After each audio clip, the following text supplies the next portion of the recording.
Hi everyone, so if you're new here, I'm Damaris and I created Rainbow Vegans Rock, and on my channel I talk about vegan things and eco-friendly things. So today's video is just my experience with making my own paper at home, making my own recycled paper. So I don't want this to be so much of a tutorial because there's so many of those on YouTube already, and I myself watched several before I had a go at making paper myself. So if you're looking for something with more professional equipment, that sort of thing, then do keep looking. This is just my sort of amateur things can go wrong sort of video. So this is the paper that I have made so far. As you can see, it's actually quite thick. So I would say that when I made each of these, I actually probably used a little bit too much pulp or not enough water. So it's very thick. So if you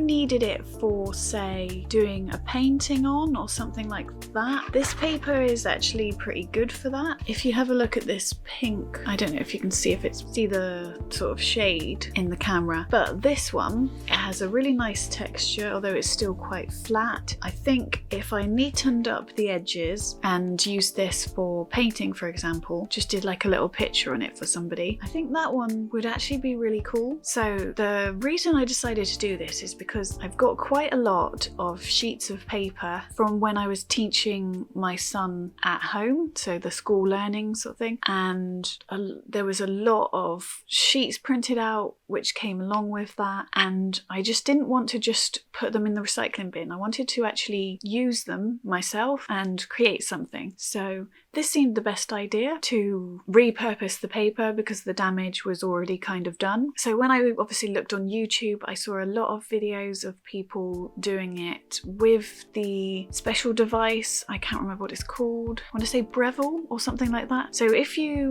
really get into making paper at home, you can use something called a Breville, and that's kind of like a frame with like a metal sort of mesh bit on the top. So the idea is when you've got the pulp sits on the top of the mesh and then the water drains away underneath, and that's the idea of this device. But I did see that on YouTube there were other videos of people which didn't use this device and they just used like dishes and trays. So I just decided to go for it and just use what I had. So as you can see, I'm just cutting up some paper. This is the point where I probably used too much, or perhaps I could have used a little bit more water and made 2 lots of paper instead. This is what I'll experiment with the next time I make it.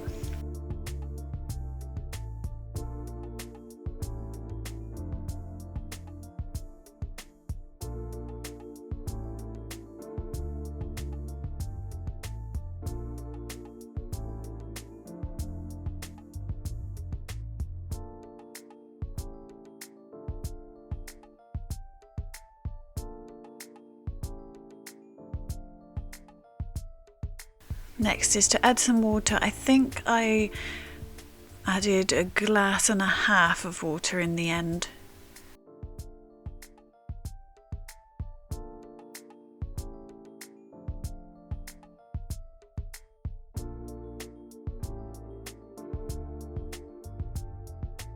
And just blended it until it was like pulp.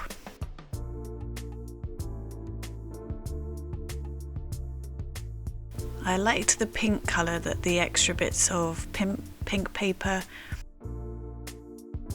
sort of made it.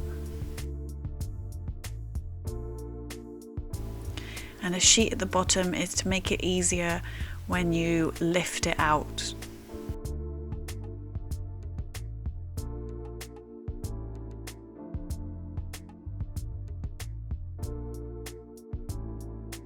This is the really messy bit.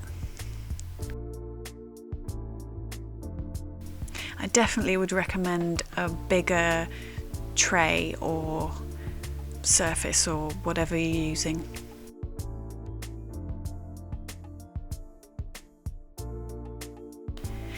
And when I put the tea towel on top, I didn't take notice of the pattern of the tea towel.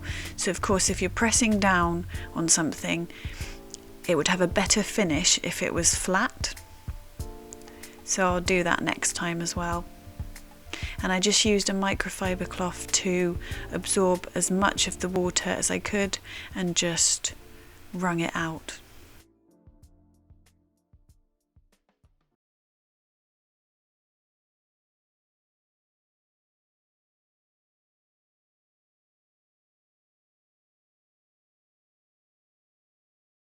It did take a little while,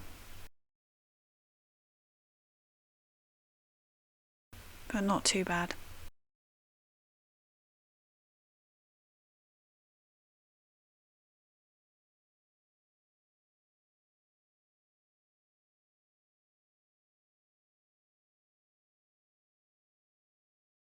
It was a little bit fiddly to try and get it onto the tray without tearing it, but I did get there in the end. And then you just have to leave that in the sun or next to a radiator or something like that to dry.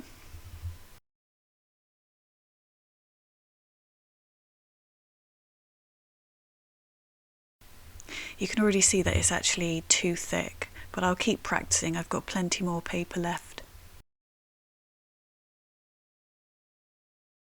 So as you can see from my video, there was, for the first few times of making paper, I think it went pretty well. The actual thickness of it, I think all I needed to do really, if I wanted thinner paper, as opposed to what I would consider this as card.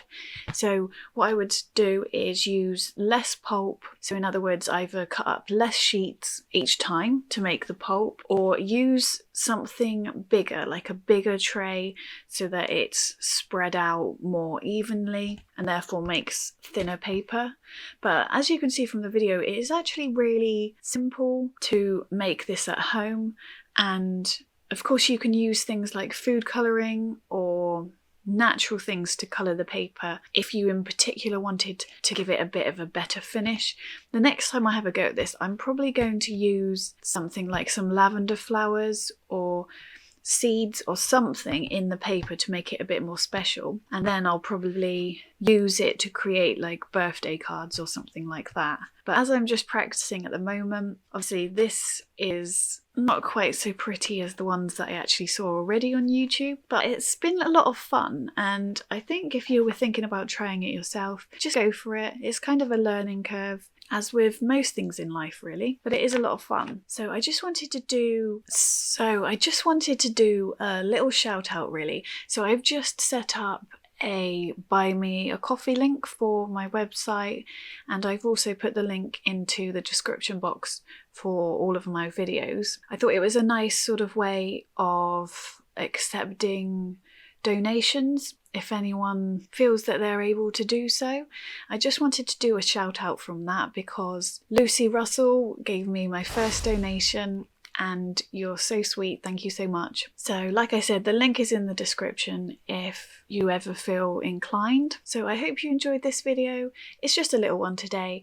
I didn't really want it to be a massively long one, but if you guys enjoy it, I might consider doing like an updated one in the future of making paper, perhaps with seeds and flowers and that sort of thing. So please do like and subscribe if you like this sort of thing, because that does really help me out, and I'll see you on the next video.